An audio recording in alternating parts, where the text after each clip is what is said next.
Coming to one. I don't know if we're live streaming this to the world, but I'm hoping that you've managed to put aside a half an hour with a cup of tea and ready for some challenges around the way we do HR. So I'm really delighted to be leading this webinar, which I hope will also be a little bit of a conversation.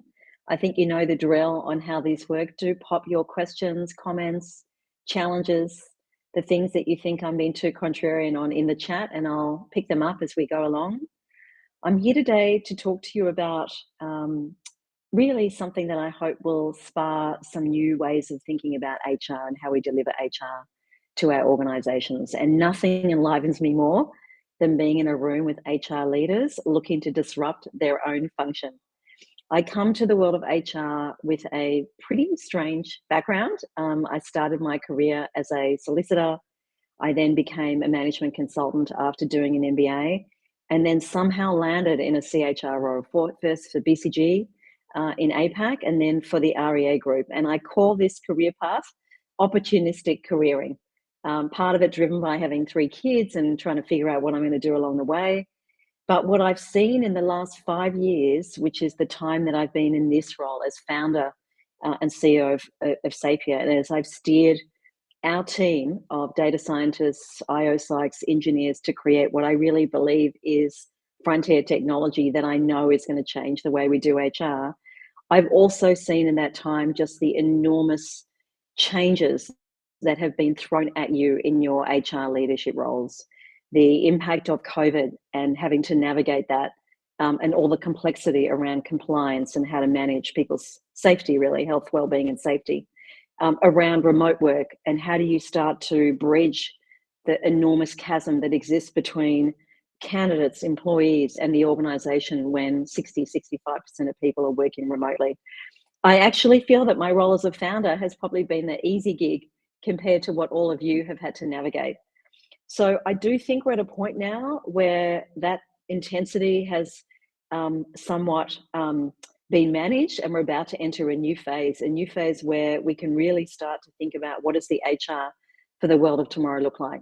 So I spent some part of this year thinking about that and created what I hope will be a provocative paper that is useful to you and your teams to challenge yourselves about the way that you think about HR in this new world. So I'm sure you won't agree with everything I've said. I don't have answers for some of the suggestions and challenges that I'm going to put on the table, but I hope that we'll all learn from each other, and you'll find this a useful asset as you go through your thinking around HR strategy.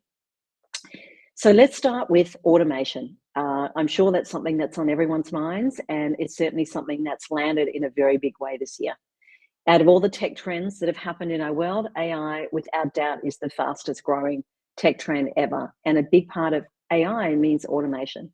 I'm going to challenge you to think about what would it mean if automation came into your organization. I would challenge you to think about whether in 3 years, how many of you will still have roles. I'd say that half of your roles might have disappeared or substantially changed. That within your organization, a quarter or so of the roles have disappeared altogether. In 5 years, you may not have recruiters at all in your organization. You may not even be using assessment, because the amount of data that exists about us, individuals out there in the world, is growing exponentially. And that could be enough for you to make a decision around whether you want to hire someone or promote someone. You will just be able to search for the right candidate. Imagine that. The other aspect that is clearly happening is the impact of remote work. So we have experienced decades of change in a few years. This is a quote from Jamie Dimon. No apologies to him. He represents what I regard as the old guard, really the patriarchy, someone who cannot embrace, cannot accept the fact that remote work is here to stay. And we are not going back to a world where you have to wear stockings, as I did when I first started work, and suits, and turn up every single day to do your job. I think that's been the most significant change and the most rewarding one from a cultural perspective for people. And to say that we're not going to pay you to not work in the office, I think is a denial about the reality of this new generational expectations. I think something that came from COVID was this challenge around the belief that I need to see you at work to trust that you're doing the work.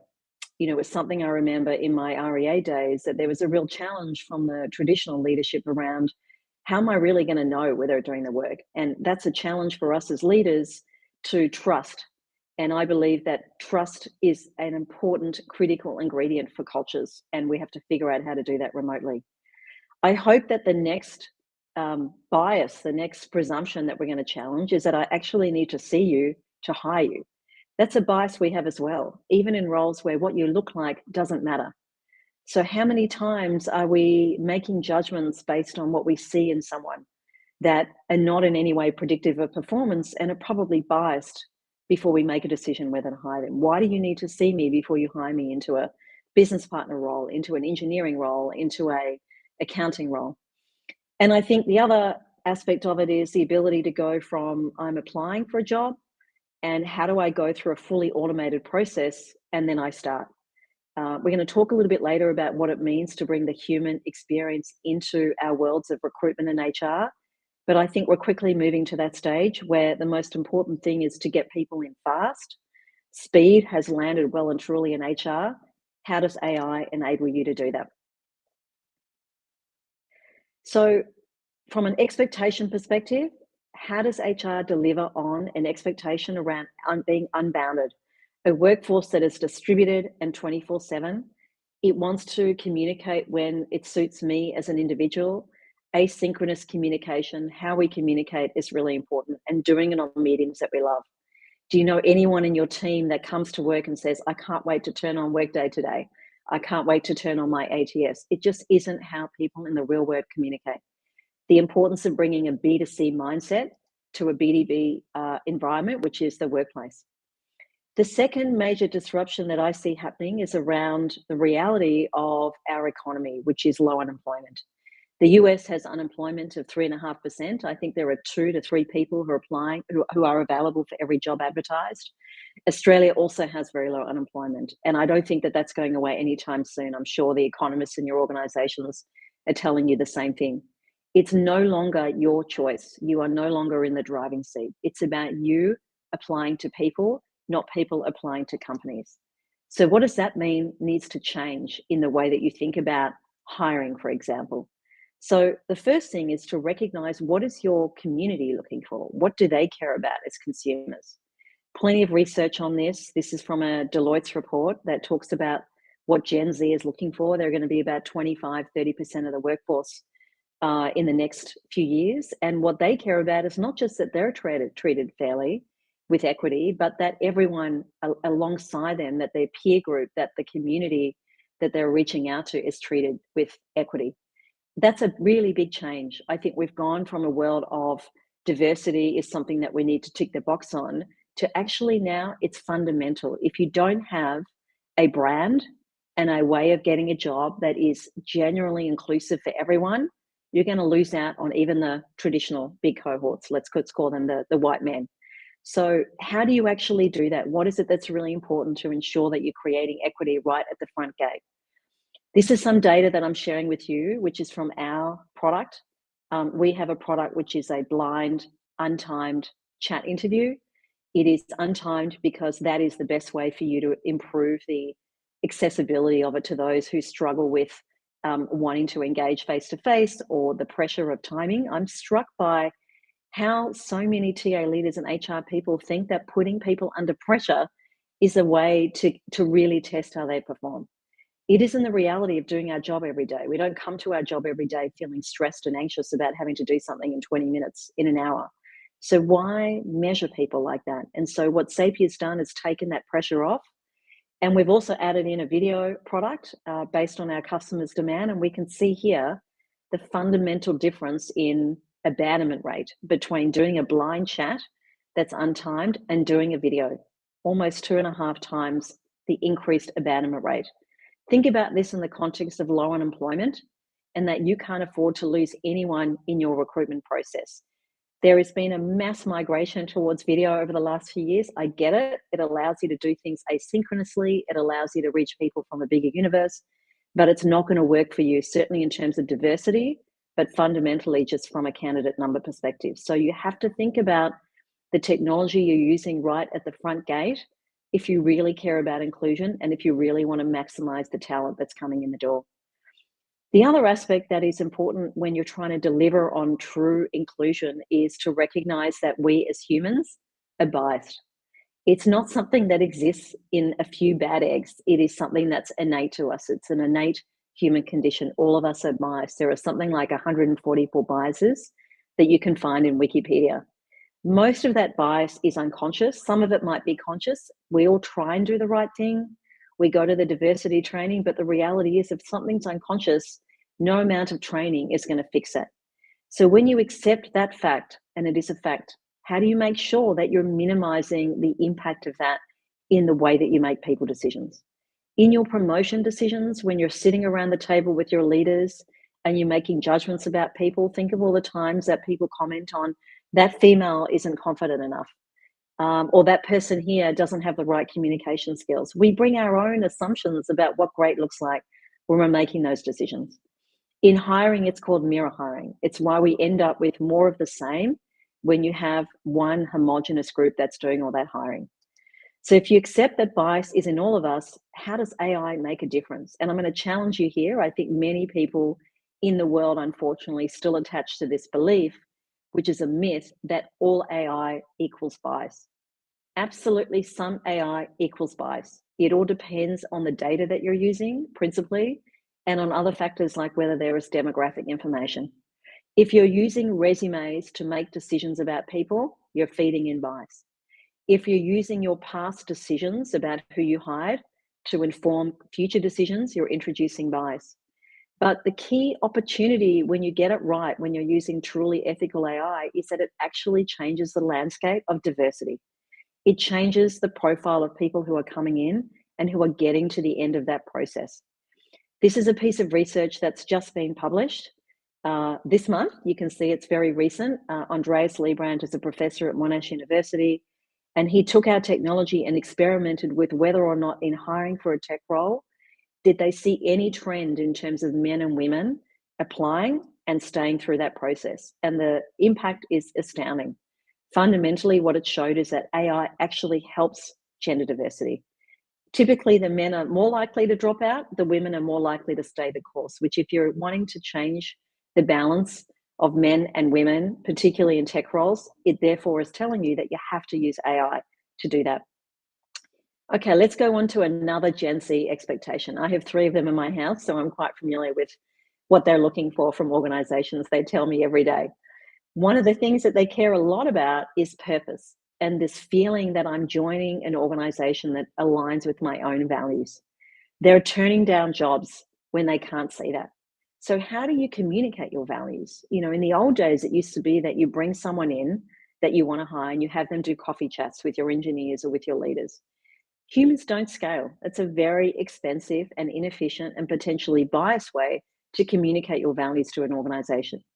That's where you've got to think about creating experiences at the first gate using technology like chat, like mobile, to communicate what you stand for. Imagine if every person applying for a job could have their own personalized journey through chat, which allows them to understand you and your values, but even the leader's values. So the new talent worldview is one which is very values driven, and you have to leverage technology to educate people about what you stand for. Screening for values, making sure that everyone who comes through right at the first gate gets what's important to you, what they're looking for. It's important for both self-selecting in and self-selecting out in terms of that alignment. Another challenge that I think TA in particular face is, this comes back to bias, is the reality of people are going to stop going to university. Certainly in America, this has been going on for a long time. Getting a college education is extremely expensive. And if you're relying on a college degree or a resume and you're looking for that signal to identify whether someone's going to be right, you're missing out on 75% of the talent. Consider that from a number perspective. It's not as potent a challenge in Australia, but there are increasingly, I know, engineers that we're hiring that I'm seeing hired who've never got a degree. They've taught themselves. You know, young people are impatient. They want to get on. They want to be skilled. They want to learn. So how are you going to go and find talent if you're relying on resumes? How are you going to find talent if you're relying on resumes where you're looking at what degree they've had and the GPA they've got? We need to find new ways of tapping into talent. You know, talent is evenly distributed, opportunity is not. part of what you see in a resume when someone's gone to a prestigious school or a prestigious university is the benefit of advantage, which usually means there's a socioeconomic lens to that. How do you use smart technology to discover undiscovered talent, to look for potential, for those attributes that matter more than the degree you have and the university that you went to and the school that you went to? Those attributes like, can you think critically? Can you look around corners and take people with you? Can you inspire others to follow your vision? How you engage with others, your level of self-awareness, your ability to learn. These are what Josh Bersin now calls the power skills, sorry.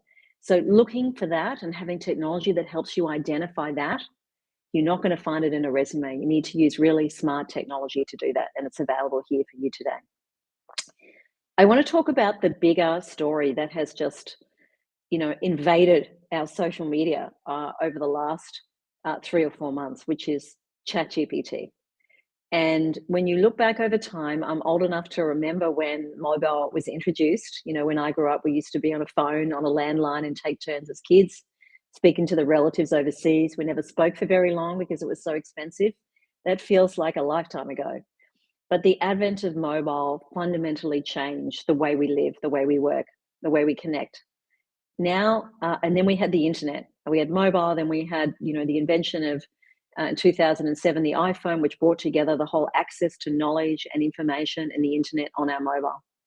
I believe what we're seeing now with ChatGPT is another transformational shift in a platform perspective. I think it's going to seriously challenge and disrupt, but also excite a lot of change in HR in particular. So let's talk a little bit about what it means. It certainly means a lot to your boards and your CEOs. I'm sure that all of you are being challenged right now to figure out, how do you actually either make money out of this, improve the valuation because you're showing that you're feeding this into your own technology. Every company today is a technology company, whether you think you are or not. How is it something that can drive more productivity, that can give leverage to people in the business, that can change the way you connect with people? This is just one example. I think we're probably all familiar with BuzzFeed. Just the sheer announcement that they were planning to introduce ChatGPT to generate unique quizzes saw their share price double from that announcement. So you can guarantee that every board, every CEO is thinking about, how do they leverage that? Are they going to be disrupted by that? In the HR world, there are plenty of instances that are available that you should be thinking about right now. Those that I would regard as relatively low risk, right? Where you're not looking for truthfulness, because we all know that there is not pure truth in what ChatGPT says. It's what they call the hallucinatory effect. But there are certainly ways in which it can help you right now.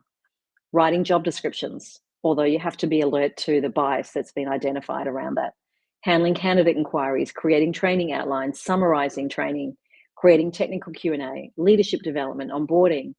I hope that your team is already identifying ways in which you can ideate how you do things differently, potentially disrupt yourself out of a job through leveraging the power of ChatGPT. But what's super important is that, like any new technology, particularly something that's based on AI, where there's just such momentum and there's no regulation, is you have to do it responsibly. Ethical AI is a thing, and there is a big difference between what I would call low-level AI. Think of a calculator. The difference between a calculator and a phone and a laptop are all computers, but they process information at fundamentally different levels. You have to start to recognize that there's a very big difference between simple AI that's based on something that's programmed in versus AI that's actually extracting data, processing data real time, where that data comes from, what kind of guardrails exist. Those are all the responsibilities now that are bearing on HR, is to really navigate the world of understanding the difference between simple and AI that maybe can't be trusted versus AI that you can trust. This is science. This is new science. It's measurable. In many ways, what AI does is deliver finally the data that allows you to really see what's going on in an organization. But it does give you a higher order level of responsibility to really understand that. There is a booklet, by the way, that we put out, which is a guide to anyone who's thinking about AI on how to take the team on a journey, what questions to ask, how do you measure the integrity, the ethics of what you're looking at in terms of AI. We'll share that in the chat. I strongly encourage you to use it. It's vendor agnostic. And it's a great way to accelerate your own learning around navigating this AI space. Just another example of the difference between companies who say, yes, we're AI. Think about cars. You know, you've got 3 different cars here. They're all fundamentally different cars with very different capabilities. So just because it says on the surface it's a car, you have to really dig deep and try and understand what is actually going on here under the hood. So I've talked a lot about the power of the technology, the automation, the ability to use AI to really truly drive diversity and interrupt bias, the ability of AI to create connections between people in a world of remote work. One of the biggest challenges that I often hear in the fears is we're losing the human touch. And I challenge you to really think about, what do you mean by that? Where is the human touch working for you and working for the individuals that are interested to be part of your organization? For many people applying for jobs, either into the organization or within the organization, this is what it feels like. It feels pretty lonely. It feels like you're not hearing anything, you're not getting anything from that experience, you're not learning. That is what it is like for the bulk of candidates out there. That is what the human touch is today, because the challenge is humans don't scale. So your ability to really give that care and love and attention and learning to everyone that's coming into touch with your brand, it's impossible without technology.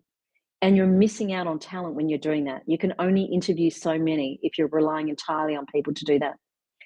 I love this image because, you know, Oprah's an amazing, inspiring person. This is from an episode that was back in, I think, the 90s, where she said to everyone coming into one of her shows, at the end of this episode, someone is going to be the lucky winner of a new car. And everyone got very excited. Was it going to be them at the end of the episode? And at the end of the episode, she said, okay, I want you to look, all of you look under your chairs. Just for one person, there's going to be a key and you're going to be the winner of this amazing car that's on the stage. So everyone paused and looked under their seat, and lo and behold, all of them had a key under their seat. They all walked away with a car. This was this momentous, amazing viral story, obviously. And imagine the impact that that had for Oprah and the brand. Well, that's what you can do when you use technology to do what humans just can't do, which is give everyone a chance.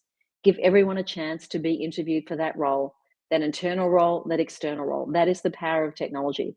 And when you do that and it's intelligent, what you give people back changes their lives, right? This is what someone said in response to an experience of engaging with Smart Chat. The fact that it's intelligent, it's not a chatbot, it actually understands people through language.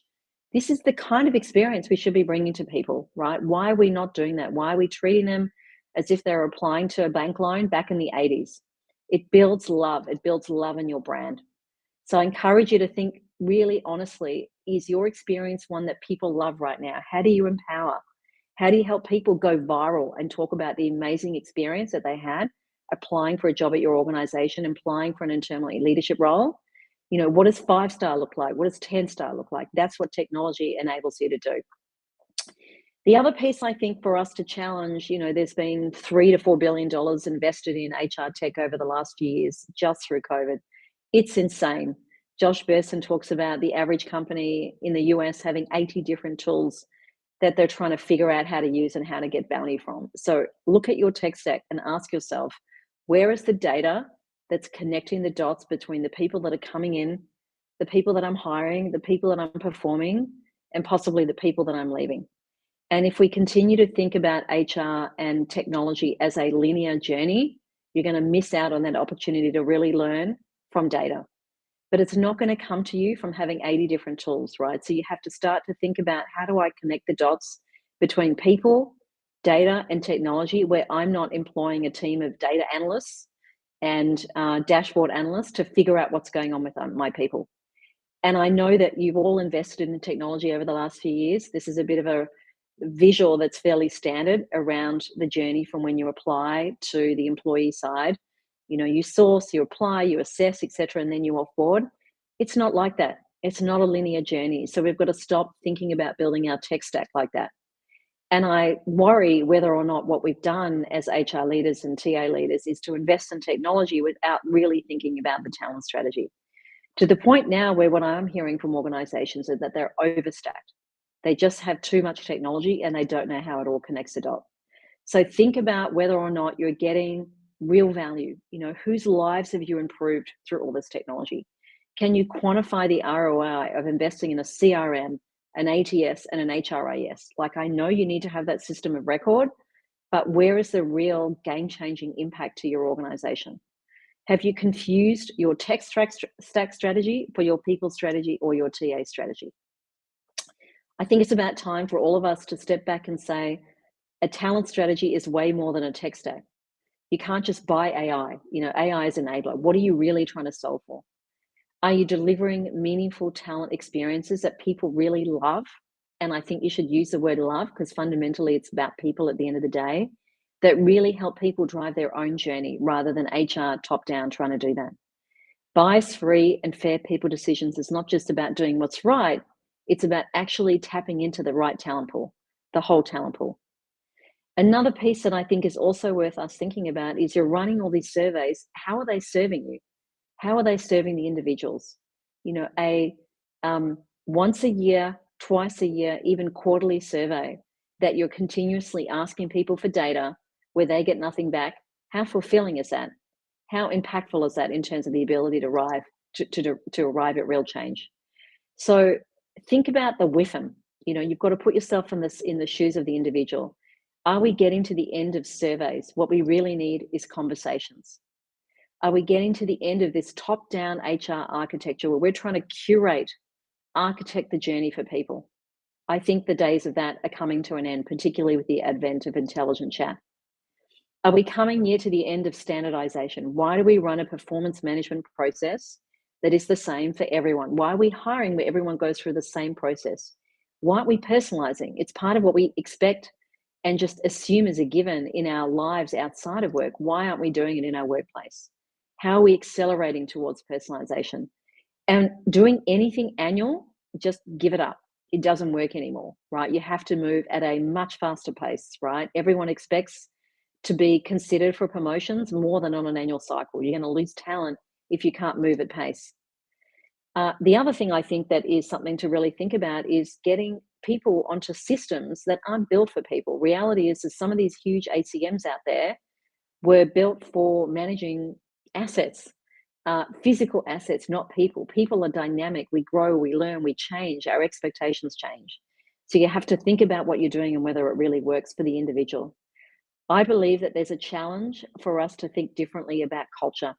Culture's not from the workplace. It's not from all the gimmicks. It's not from funding, pork buns in the office on Fridays. It's about connection. Creating real connections between humans is what we have every day in our life. And conversation, chat, smart chat is the medium to do that. I hope this has been useful. This is a little bit about our technology and smart chat. Obviously, I'm very proud that we've built the ability to address a lot of these problems. We're a technology that keeps growing and evolving. So we see it as being something that's a partner for you as you grow in your journey, leveraging smart technology, leveraging mobile technology, leveraging human technology. And please do share this around. It's ungated. We'd love to hear what you think. I love to be provoked and challenged. So feel free to do that on LinkedIn. And I wish you all the very best for your journey in terms of designing the HR for the future. I've got a couple of questions here, which I'm going to answer. One is about not losing the human touch. Okay, so I want to just pause on that for a minute. Where you want to give the human touch the love is when you decide who you want to make an offer to, or you want to give the promotion to, right? When I get the offer that says, Barb, we want to hire you into this role, then you shower me with love and all the human attention. No chat that sends me a message that says, congrats on your new role is going to feel anywhere as good as a person calling me or even texting me and saying, I'm so pumped that you've been extended this offer. We can't wait for you to join. And hearing from my peers who are going to be in my team, that's when you want to bring the human touch. Not at the point when you're still figuring it out, right? So let technology be your friend at that point. I also think we can challenge the executive to say, what do you mean by the human touch, right? You're missing out on, think of it like a football coach, right? A football coach has a big rookie list. They want to efficiently understand who do they bring into their new team this season. They have a very vast rookie list. It might be 100 potential footballers versus the team of 25. I've forgotten my AFL and how many members there are in an AFL team. You don't want to spend all that coaching time on the 100. You want to look at them and analyze them and assess who's going to make the team, but then all of your love is going to go into that team of 25. That's where you want to bring the human touch. Okay, I'm in an L&D role. What advice could you provide about how I might embrace AI? Well, I think that's where it's going to disrupt the fastest because a lot of what you might be doing through learning, you're doing in a structured, standardized way. And what AI allows you to do, and particularly the advent of GPT, is provide much more personalized learning. Do I really need you? Do I really need to go to that training session if I can go to GPT-3 and it can teach me how to do my job? So I think you've got to start thinking differently about what your role is in L&D, right? It's not to provide the content. People can access that themselves. I think where it comes in is understanding what are my capabilities? What could I be? Right? That's where our technology is also helping clients is to help them understand at scale, could I be in sales? Could I be a business partner? Could I be a leader? Right? If you offer learning, but I don't actually know what my potential is, there's really no utility. So start with helping the individual understand themselves better before you start to give them guidance on where they might go tomorrow. Privacy issues with AI and ChatGPT, 100%. I think you have to be paranoid about that. I think you have to go for transparency, trust that candidates know their rights, employees know their rights. I think the more transparent you can be about what you're doing, why this conversation is happening, is not just legally necessary increasingly, but actually ethically the right thing to do. Again, because you want to come back and build a culture of trust. Trust comes from transparency. Okay, that's all, folks. Thank you so much for joining and have an awesome day.